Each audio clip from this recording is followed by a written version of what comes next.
On this episode of Mothman and the Bible Belt, Black Hole Zion frontman Mark Benincosa talks new music, creating video game soundtracks, and having a classical record he engineered and produced nominated for a Grammy.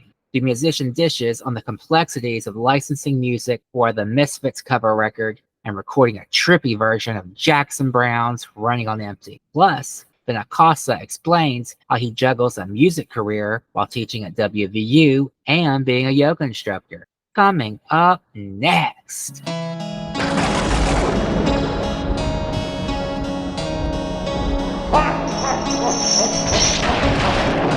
Welcome to the Mothman in the Bible Belt podcast with your host, Buck Fantastic.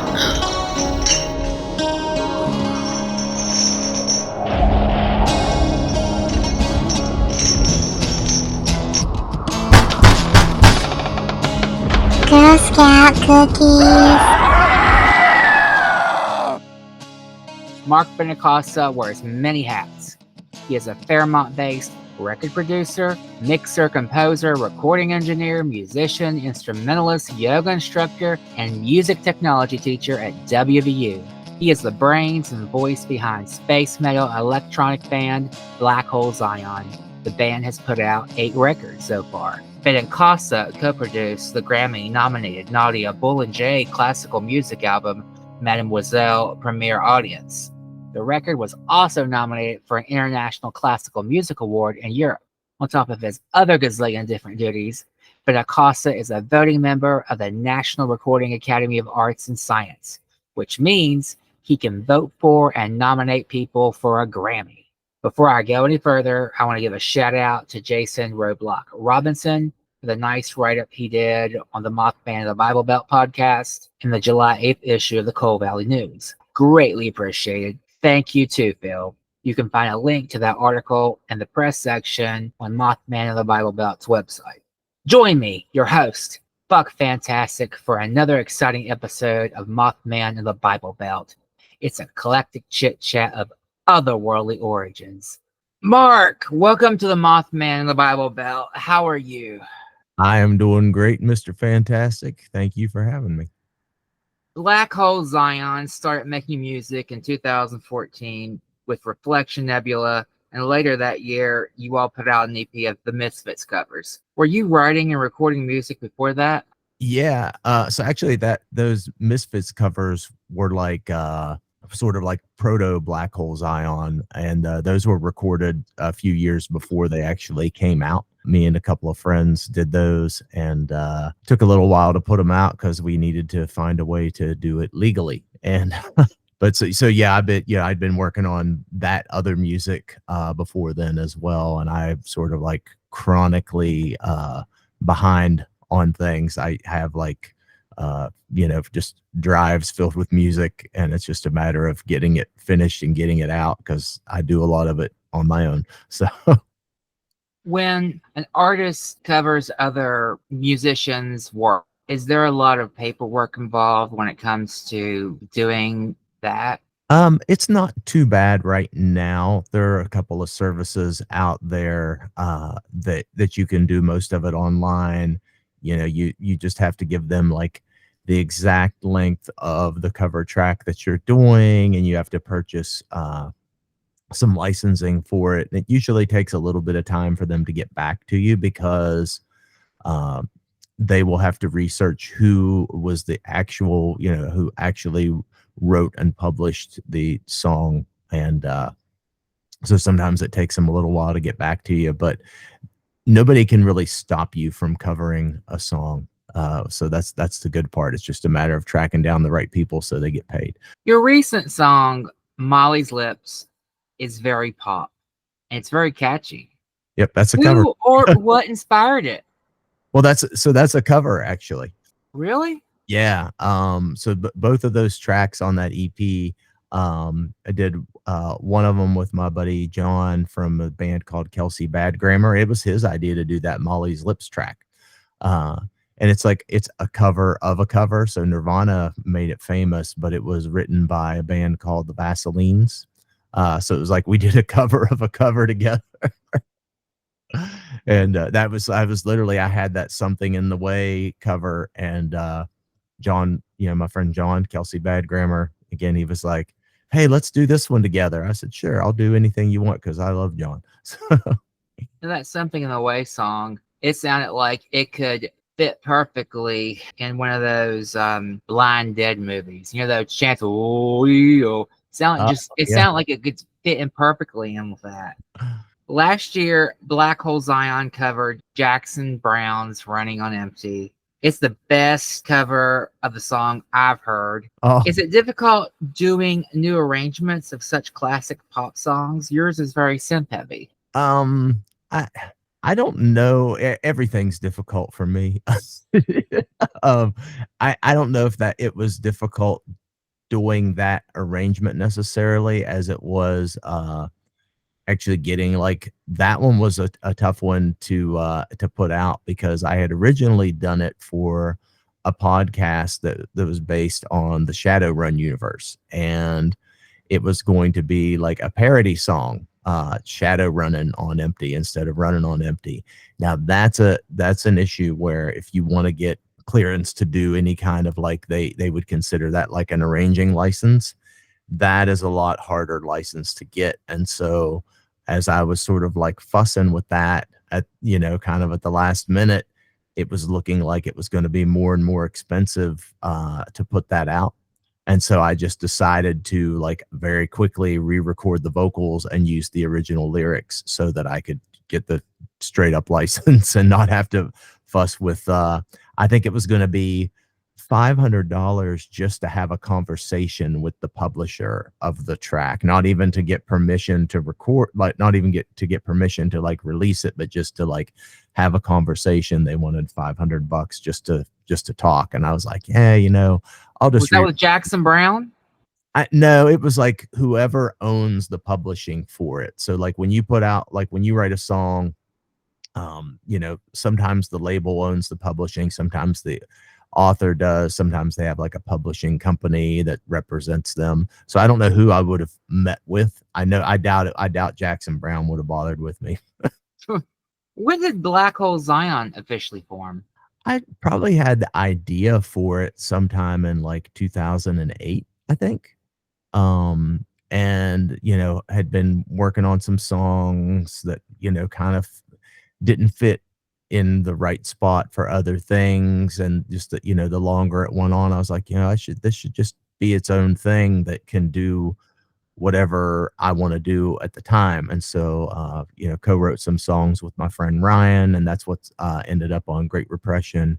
But the whole idea for the band was like being able to do whatever I wanted to do and not feel necessarily weighed down by like, oh, it has to be this genre or sound exactly like this. I mean, like the stuff kind of has its own sound just because I'm on all of it, but it's not like, oh, this has to be a metal track or this has to be an electronic track or whatever.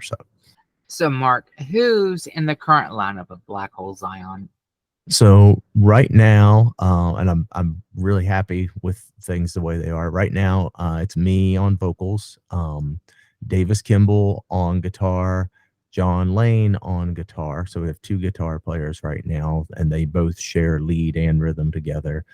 Jackie Brown on bass, Amaris Zirkle on keys and synthesizer, and Jacob Shingler on drums.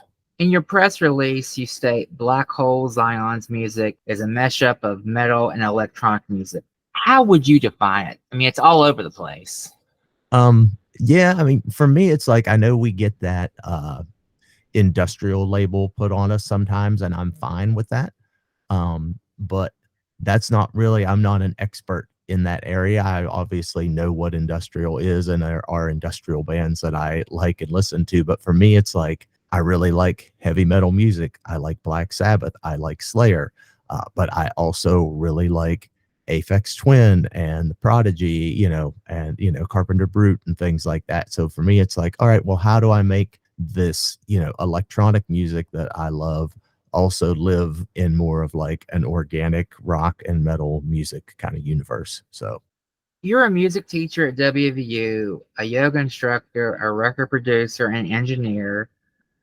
On top of that, you play gigs and produce records for other music groups. How do you have a life? Wow, man, you did like homework on me. This is wow. Okay, yeah. Um, well, one, don't have children, so it's just my wife and I and our dog, so that probably helps things a lot. But the way I think about music and yoga and just like spending time with people that you care about is like those are all like healthy compulsions. And so, and like, to use music again as an example, it's like it's a compulsion. It's like something that I have to do. I can't not be doing it. Um, and so it's like I wind down sometimes by doing music, and I also work by doing music. So I guess I'm lucky in that respect. So Black Hole Zion has covered Kiss and the Smashing Pumpkins in concert. Do you prefer doing covers over your own music? mm, not necessarily. No, we just try to have fun when, especially when we play live. And the whole Smashing Pumpkins thing, it started out as a joke, and it just turned into like, no, we're really gonna do do this. And so no, I think it's just like if there's a way to do something and have fun with it, just we want to have fun with it. I know a lot of the lyrics that I write in our original songs are kind of on the a little on the darker side, maybe a little more serious, and so just try to mix it up a little bit, I guess. Speaking of your lyrics, let's talk about some of your music. All right. On the Great Repression track, All American Violation, you sing, counting down the hours, realize your whole life's been rehearsed. The American dream has gone too far. You're living anonymity. These are your dreams. This is what's wrong. It's been far too long. I have seen the end. I have seen the end. What's that song about? Um, It's really, it's political-ish. it it is. It's probably the most political song. I co-wrote that one with my brother, who's not in the band, but so those lyrics we worked on all those together. But yeah, it's a very political song, and I guess from my point of view, it's about how always got to be careful when you talk about this stuff, right? Especially today. How we're sort of like conditioned that like everything has to be about success, and we're encouraged in certain ways. So like you buy this thing, you'll feel better, or oh, if I finally buy this thing, I'll be complete. And we sort of like in our culture, everything has come down more to material possessions, and I think it's used as a way to sort of like control the average person who can't necessarily make ends meet. And the end result of all this like constantly being expected or being thought of like grow, grow, grow, buy. It's not a self-sustaining model. It's not a sustainable approach. And I'm of the opinion that it's going to backfire on us one day soon, and you could argue that it already has. Yeah, I still want a Nintendo Switch. That's Yeah.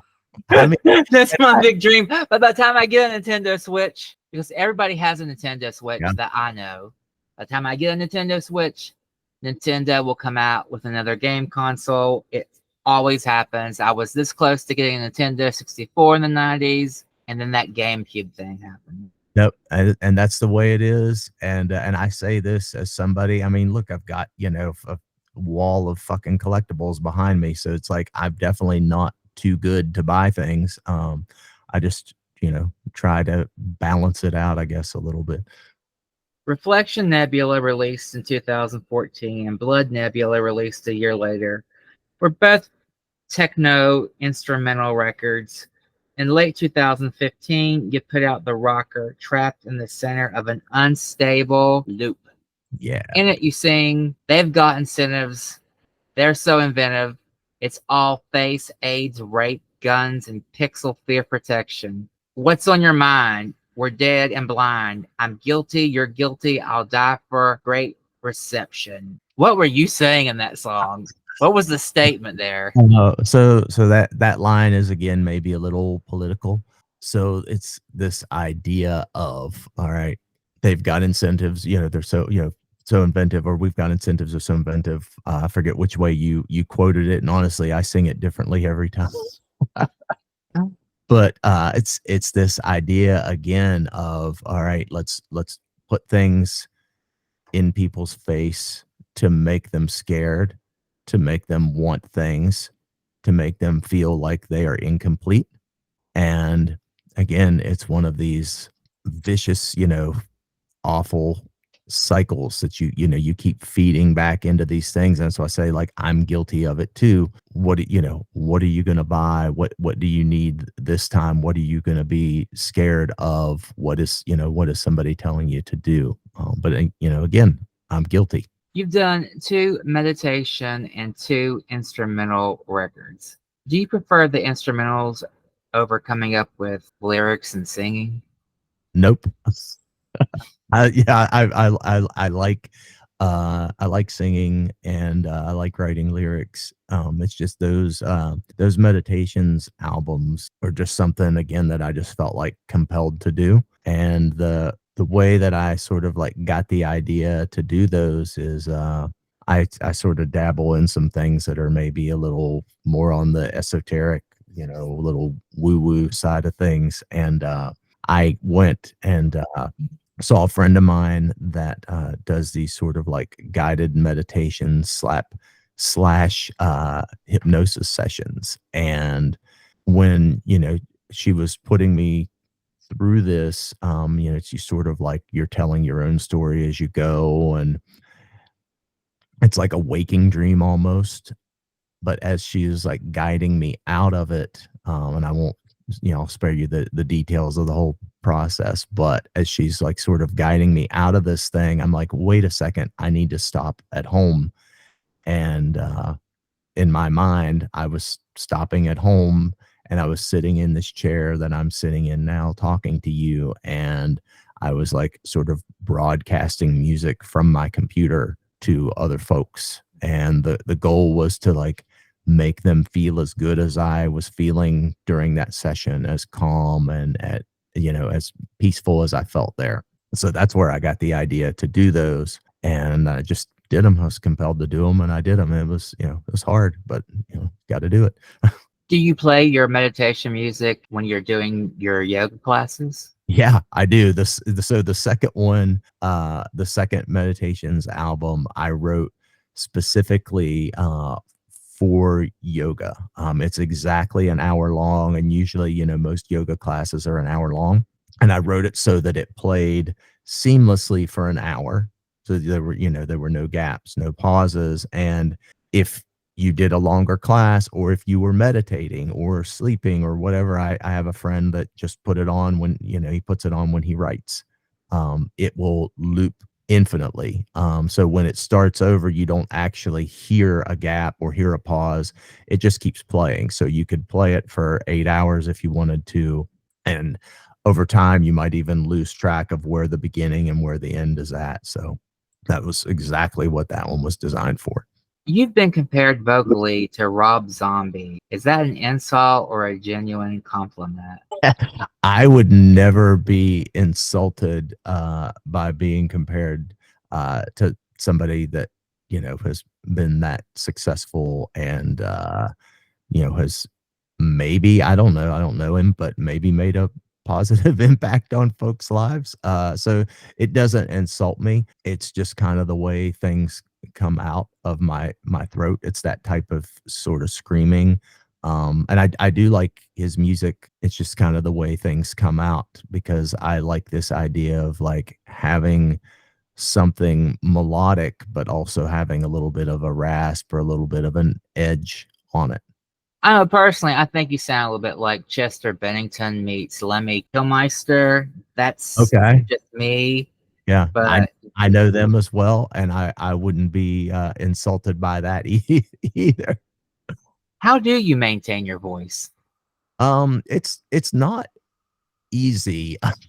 um, we did a run of shows back last month, and I was honestly a little nervous because it's the sort of the register that I sing in is like on the upper middle side of things, so it's like it's a little high, and once the sort of like vocal distortion is on there, once I put the rasp on, you don't necessarily realize how high the notes are sometimes. But I just, I practice. I have certain things that I practice on the piano.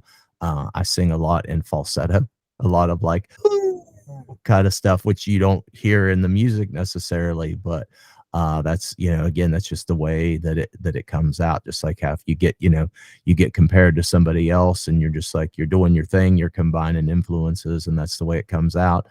To sort of like maintain that voice, I've just kind of discovered that I have to work on things that are unrelated to that sound. So I don't know. Do you smoke? Nope. I'm pretty anti-smoking. No, a lot of the music artists that do smoke or have smoked, they completely, their voices are shit. I mean, they over time, they go from sounding great to sounding so. I mean, they can't hit it. They can't hit the notes anymore. I mean, I wouldn't tell somebody. Well, actually, I probably would tell someone to retire, but that wouldn't be very nice. I've heard that. I've seen that happen. No, I don't smoke. I don't. Yeah, I grew up in a house where both my parents smoked, and so I was always kind of against it. And just, I don't really like to be around it or anything. So no, don't smoke. When Handless Wills, your collaboration with Human, etc., you sing, thinking the feeling, I'm never gonna find it. It's over, I'm nowhere, and nothing's ever gonna be the same. Looping and ruinous change, my eyes can see in suicide. Canceling all the meaning, all the day, whatever remains will consume. Were you depressed when you and Chris wrote that song? Man, I think just full disclosure, I probably like always like teeter on the edge of being depressed. But I just try to, and that's the whole thing about this band, is trying to take those negative thoughts and feelings and channel them into something positive. So that was, I'm sure I was on the edge of that, and that was written like right in the middle of the COVID lockdown. So I, had like a lot of people, had a lot on my mind. Yeah, I could tell. Some of your songs really are dark. Well, yeah. How did you wind up doing the music for the video games Stunt Runner, Mutant Football League Dynasty Edition, Mandalore the Uniter, and Blood Wedding? I just like to do everything that I can. And I know, like you said, I tend to write some dark stuff, but I also can be a pretty upbeat, energetic person too. And so I'm like, oh, I want to try that. I want to try that. I want to try that. So it was like, I want to write music for a video game. Oh, I want to do this, like Blood Wedding. It's like, oh, I would like to write music for a play. Oh, I would like to write music for a short film. I'd like to do some scoring work. And so it's just like, I just randomly get to come across these things sometimes, and sort of just stumble into it by dumb luck. I think just kind of being like open to things around me. So did you like have to go back and revisit some like 80s Ataris and Nintendo games to like for reference? Yeah, so like for Stunt Runner, I did, and I also went back and I listened to the soundtrack, a little bit of the soundtrack for Beverly Hills Cop and Blade Runner. And so just, like thinking about like internalizing those kind of influences, and then again, like trying to say like, okay, well, how can I do this thing and then make it still mine a little bit? But I put together some patches in Pro Tools that were like video game-esque, and used a lot of like simple waveforms and like low bit rate type of effects, and it was fun. In 2018, you were nominated for a Grammy and an International Classical Music Award for your work on the 2017 Nadia Boulanger project, Mademoiselle-Premiere audience, Yeah. with Lucy Morrow. Yep. How did that music project come about? Well, so first, so technically the album was nominated for a Grammy. But yeah, if it won, I would have got a statue. But yeah, you did well on your homework here, man. Like I wasn't didn't know.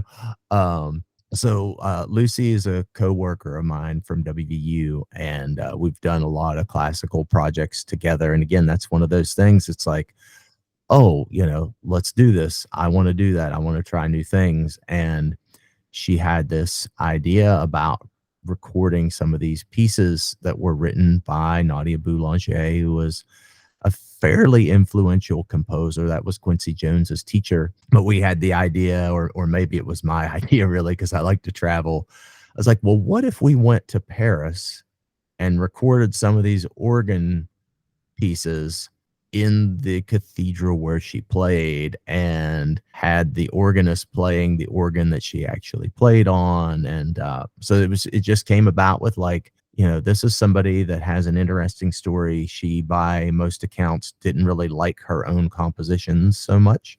Was a brilliant teacher. And it was just like, yeah, okay, I want to do something new. So yeah, so I'm an audio engineer and producer. That's like part of my full-time gig. And I was like, we're gonna make it happen. And so we just, we did it. And Lucy has this saying sometimes about like going beyond the walls, which really kind of resonates with me. It's just like, we're gonna find a way to do what we want to do, or I'm gonna find a way to do what I want to do and have fun. So y'all did that all in France? So the organ pieces we did in France. And then when it came to some of the stuff with piano and cello and vocal, we did that here in the US. We actually did it in West Virginia. But all the organ stuff was done in Paris. And I got to spend some time in Paris while we were there. And my French isn't very good, but the people of Paris were very accepting of my terrible French. Did you get to see the Eiffel Tower? I did. Yeah, I did. I took I took my wife with me, and I basically had it kind of scheduled so that we got there. I prepped for the recording, spent a couple of days at the church, did the recording, and then we stayed a few days behind, and did the Eiffel Tower, did the Louvre, did Versailles, all the touristy kind of things, ate a lot. And I've got a big sweet tooth, so I ate a lot of like French pastries. And but yeah, I did go to the Eiffel Tower and climb to the top. And you saw the Mona Lisa? I did. Yeah. Wow. Yeah. France was, was great to us, and Paris was a great city. My favorite thing was probably going to the Louvre. But I love to travel. I love learning new languages. So yep. So did you record all digitally? Yeah, that was all that was digitally recorded. I use a software called Pro Tools. That if anybody listening is into audio, sure, they've heard of it, and everybody has varying opinions on if they like Pro Tools or hate it, kind of thing. But Pro Tools, for all its frustrations, does everything that I need it to do in the fastest way that I can get there. But yeah, everything was recorded digitally.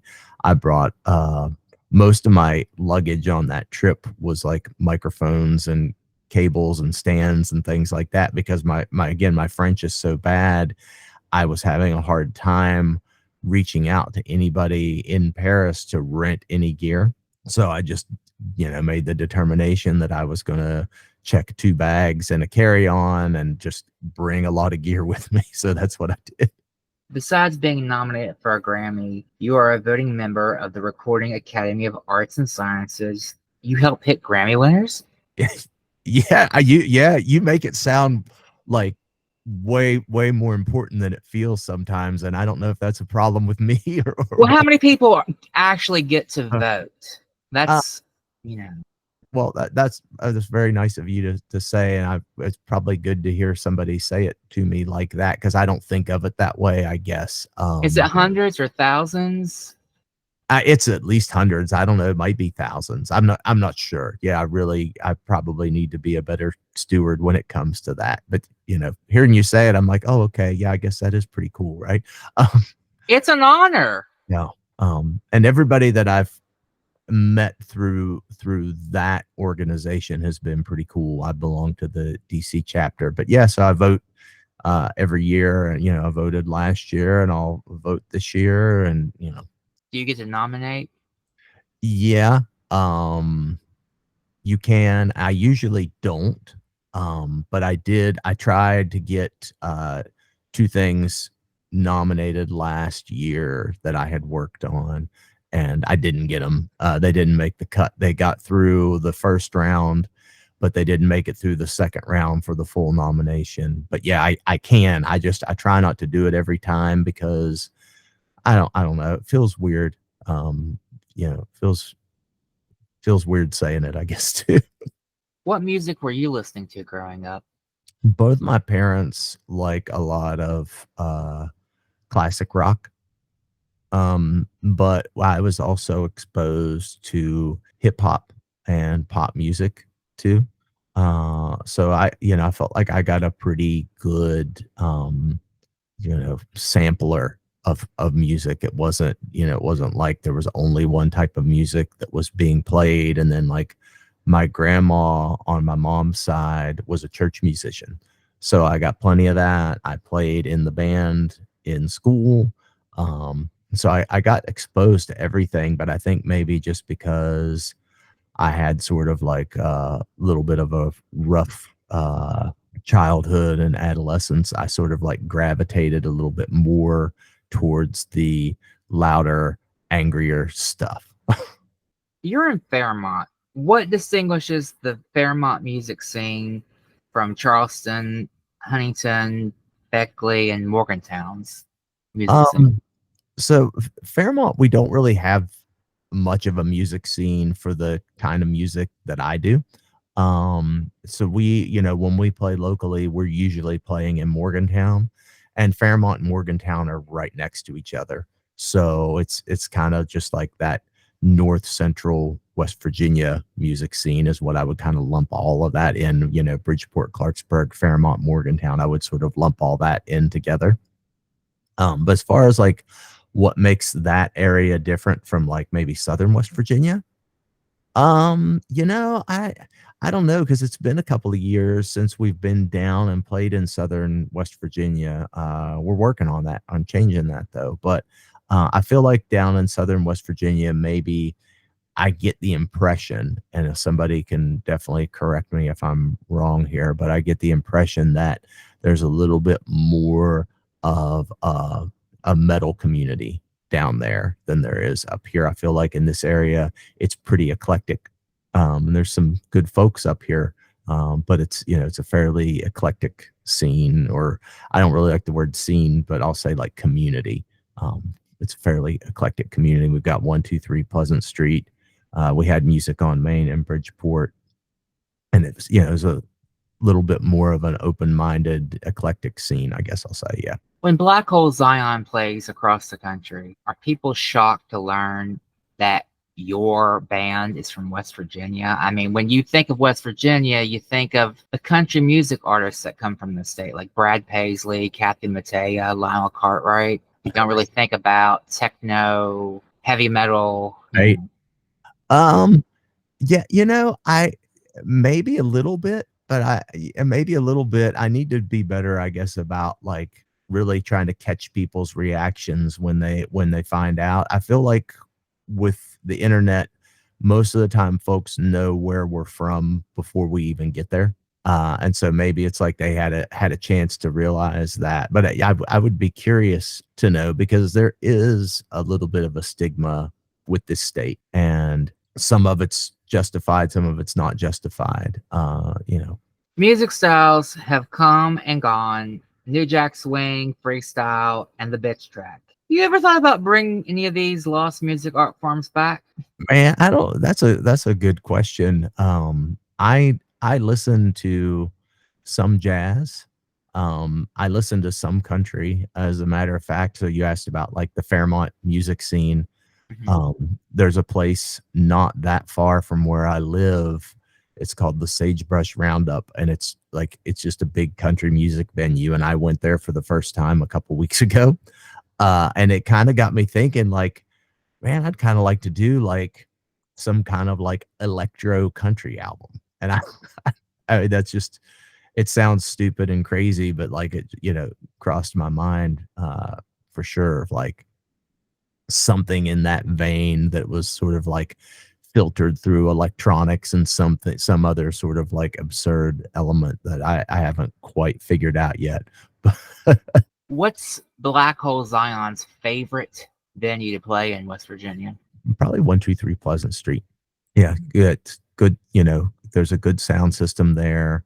Again, it's like there's a good community in that area. Recently, we lost four cherished American icons.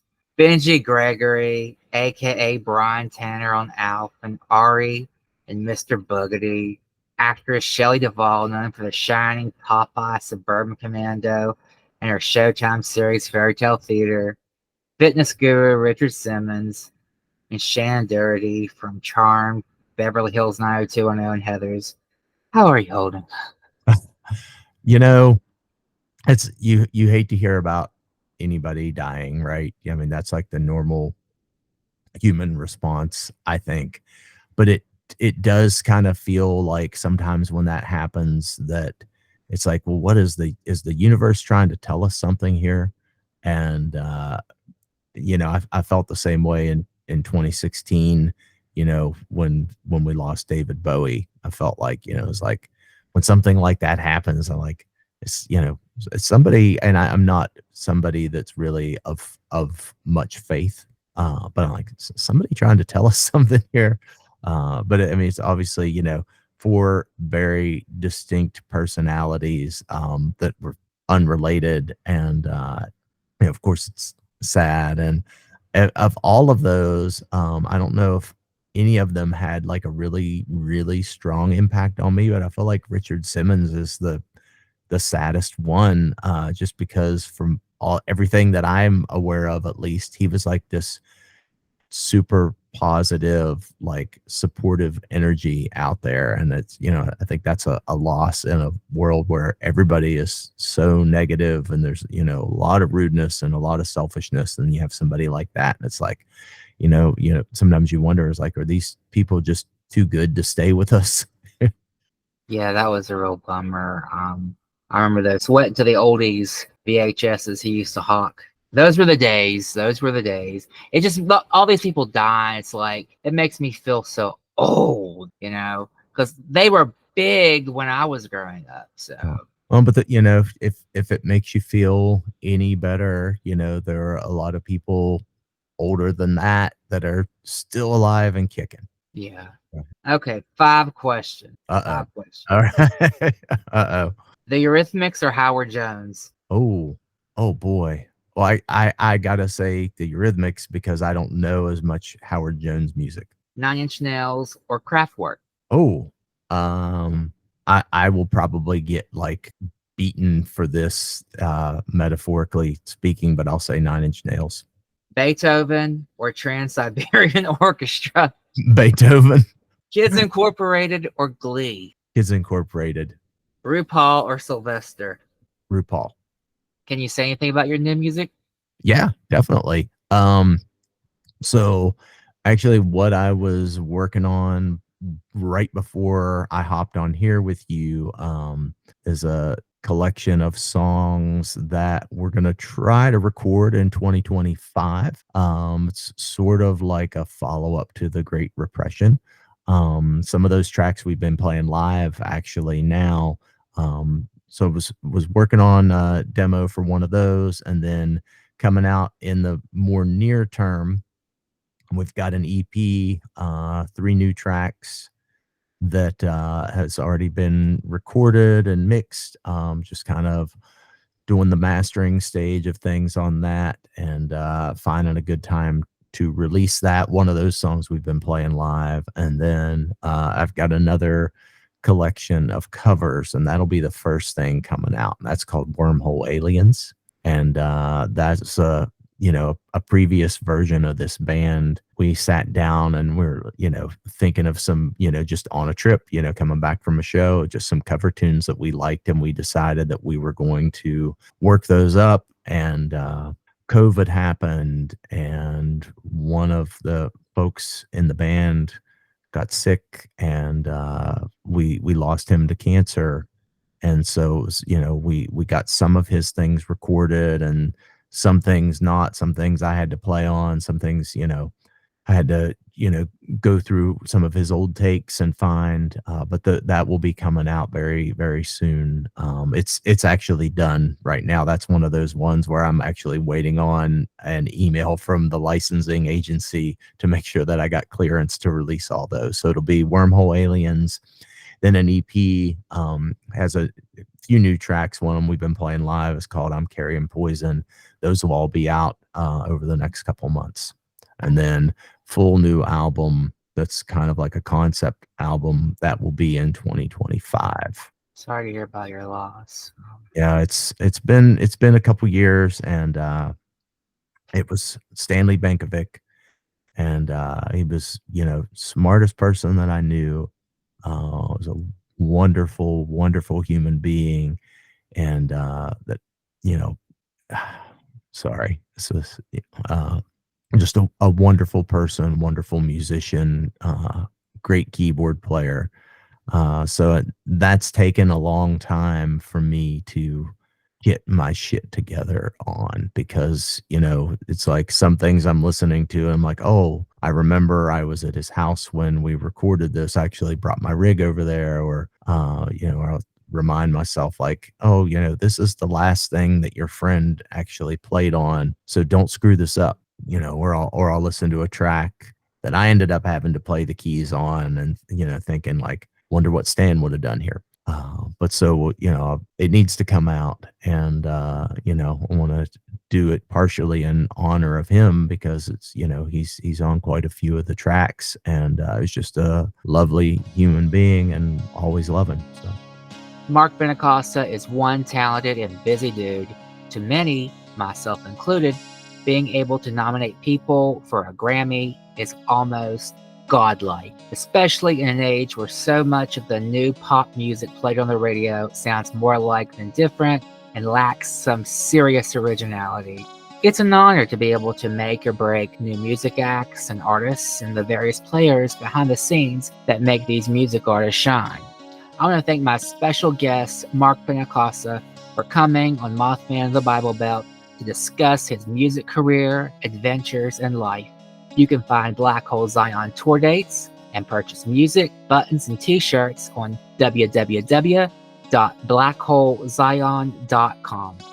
For Mothman the Bible Belt podcast outlet updates, guest bios, episode breakdowns, and links to social media, please visit www.mothmanandthebiblebelt.com. Thanks for listening.